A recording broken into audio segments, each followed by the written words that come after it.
Oh, oh, oh, hey, hey, hey, hey, oh, hey, oh, hey, oh, hey, oh, hey, ah, hey, oh, hey, oh, hey, ah, hey, of relationships I've had with things in nature that have touched me. Not for the purpose of blowing my horn about it, but hopefully to inspire you to go out and gain your own experiences, which equal stories from your nature experiences with animals, particularly. A huge amount of it is just taking the time to identify something as a sacred moment or as an overall sacred experience and milking it, giving it your best, giving it your energy. I say giving it your best, putting all that you have into it, and taking the time to acknowledge it as something special brings the experience alive, and it creates what we call medicine, and that story lives in you forever. And you can imagine what other being you're dealing with on the other, who created the story. It's also, they've got their story of their experience with you. Did you ever think about that? Think about that. That's amazing. So, I got a lot of stories from a time when, back in the early 80s, it's 2020 now, so 40 years ago, say, I helped start a group called Native Animal Rescue in Santa Cruz, California. I'd just come out of working in the zoo business with wild animals, doing educational work and training and things. That's another story. And I was really feeling called to be with animals. And in the zoo I had learned, because people had brought us animals a lot that needed help, that they had found injured that needed help, they'd bring them to the zoo. You know, a natural place to bring something, makes sense. So I learned that there was this need for what wildlife rescue. And that was just starting. And I realized also that that could be a good vehicle for educating people about the local environment and how to help animals. And no better way than doing it personally. When animals are injured and they need your help and you help them, that's personal. That is a whole nother level of getting involved. So I helped start this group called Native Animal Rescue, and animals started coming to us. One of the animals that I loved the most were birds of prey. Hawks, eagles, owls. And I love them. I worked with them in the zoo business quite a bit. And I love the power of them, the majesty of them. There's nothing like an eagle flying 10,000 feet in the sky, screaming, looking for food to eat. You know, it's just, of my greatest dreams, I could fly on the back of that eagle and be so happy doing it. So one day I get a phone call in the Wildlife Rescue, and somebody says they see this eagle hanging off a fence post in a little town near where I lived called Watsonville, which was a ranching kind of farming town. And I go to the location, and here's this eagle hanging by one leg in a steel jaw trap someone had set on the top of the fence post. And oh my God, that bird looked in my eyes hanging upside down. That magnificent eagle. And it probably thought its life was over. And as soon as I connected with its eyes, I opened my heart and I let it flush into that bird, and it calmed. And I gently put a towel around her. I took the pressure off of the trap, opened up the trap, freed her, put her into a box, and drove her back to our rescue center. Her legs seemed broken. We took her to this great veterinarian who was specialized in eagles. He'd worked at the UC Santa Cruz there. And he said she was pretty badly infected, her bone, because she'd been hanging there for days. Can you imagine that? Can you imagine somebody set that trap? Out of ignorance, too. Because there's this misnomer where people think, oh, the eagle is going to eat my sheep or my cows. Totally false. If it ever happens, it's so rare, it's not even worth mentioning.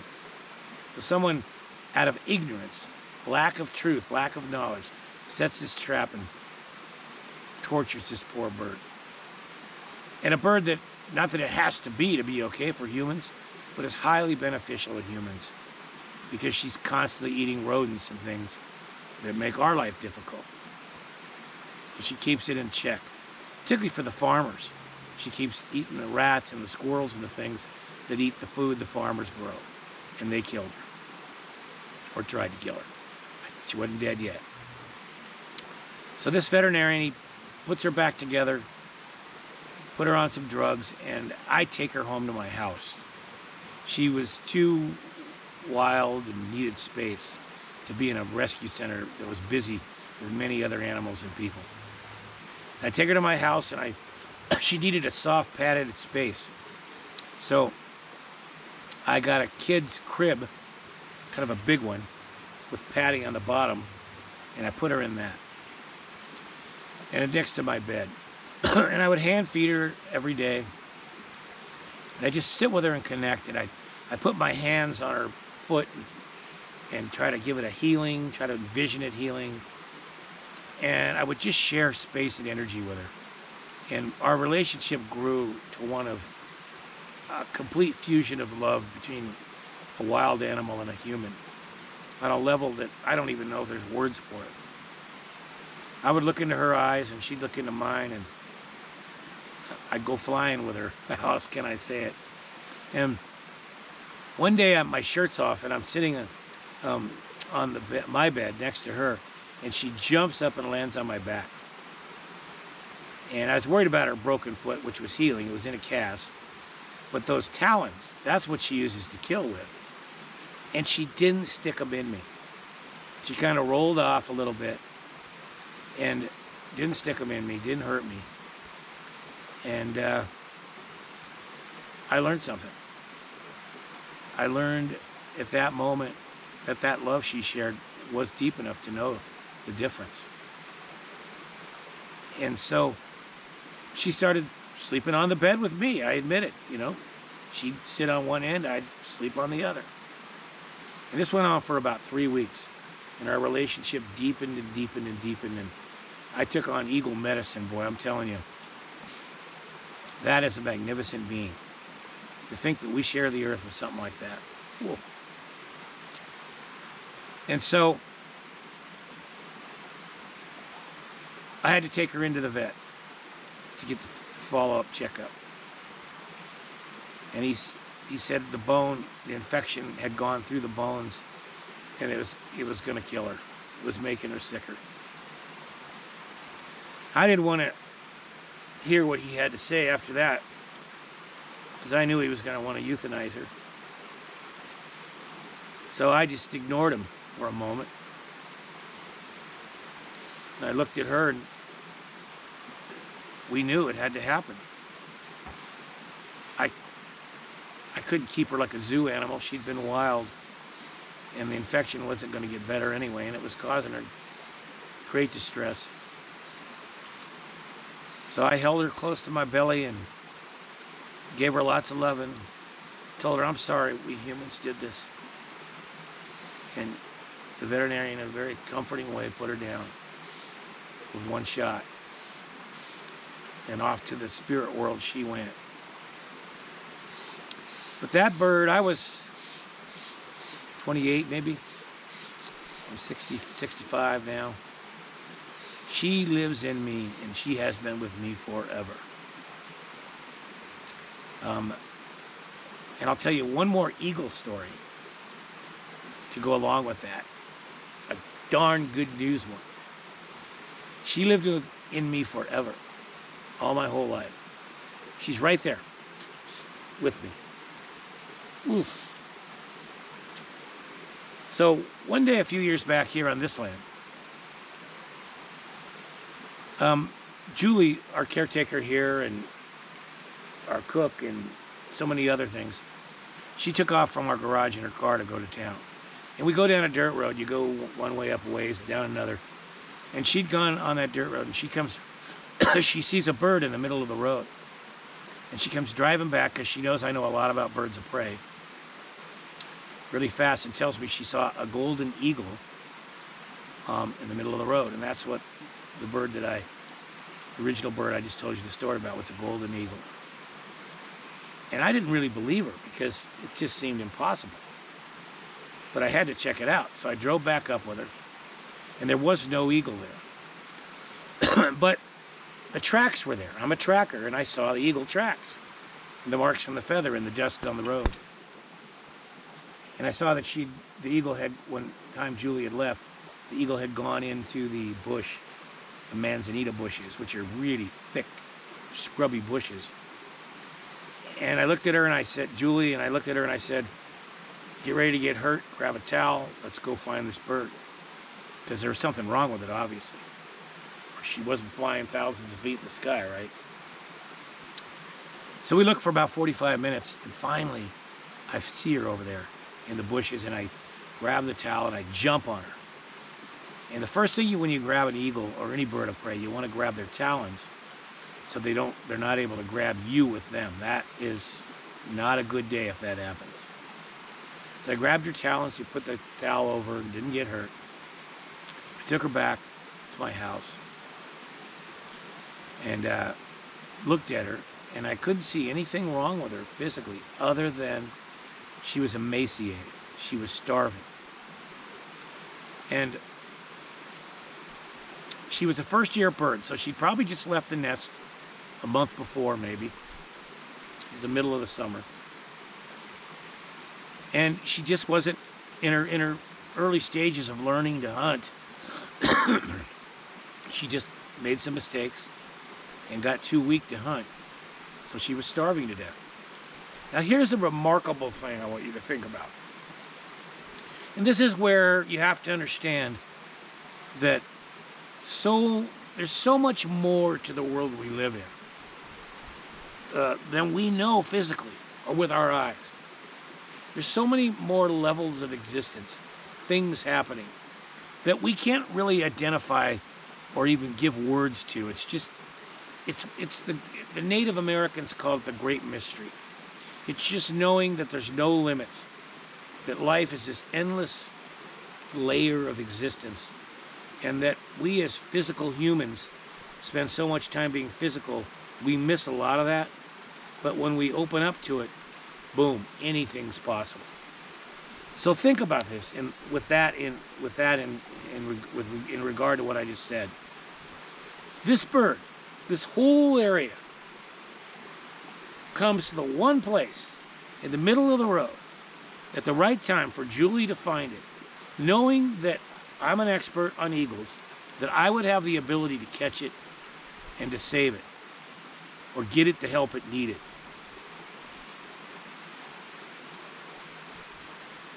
I don't think that's an accident, folks. That's an impossibility. That happened. That eagle knew where to go, because she wasn't ready to just die in the woods. To get found by Julie in the car, to end up in my arms, in which I'll tell you the rest of the story in a second, to having a new life. That's a remarkable thing.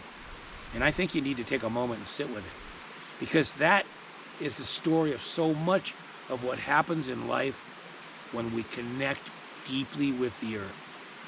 These amazing, magical, mystical, spiritual things happen. And they happen over and over again. They become part of daily life, our medicine. And it's one of the reasons we can become earth caretakers, because the earth is our home, and the earth provides us with this amazing experience called life. And the alternative is not life. The earth gives it to us and all its creatures, like the eagle. That's amazing. Now,